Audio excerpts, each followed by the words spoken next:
Israël est un pays compliqué et encore plus en période d'élection, alors pour y voir plus clair, ouvrons aujourd'hui les programmes des partis ultra-orthodoxes.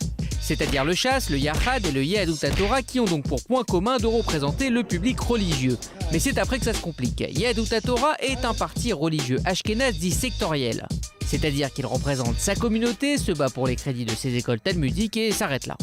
Le Shas, incarné par le sulfureux Aryeh Deri, est lui aussi un parti religieux mais séfarade créé dans les années 80 par le grand rabbin Ovadia Yosef pour contrer l'influence des Ashkénazes dans le monde religieux.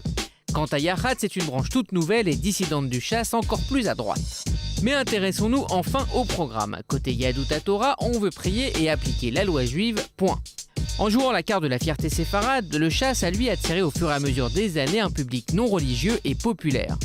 Logique donc de voir la pauvreté au centre de sa campagne dans laquelle Aryeh Deri, condamné dans le passé pour des pots de vin, évoque les transparents, ce que l'on ne voit jamais.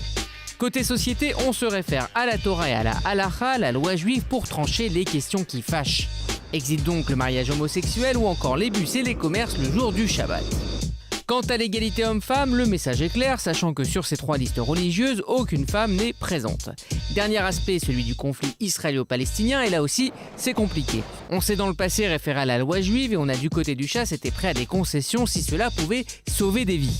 Mais devant un électorat de plus en plus nationaliste, le ton se durcit, même si on préfère éviter le sujet. Mis à l'écart du dernier gouvernement, le Shas, le Yehadut HaTorah et le petit nouveau Yachad pourraient faire leur retour dans un gouvernement Bibi 4, tout ça à condition que les budgets soient satisfaisants pour les laisser prier tranquilles.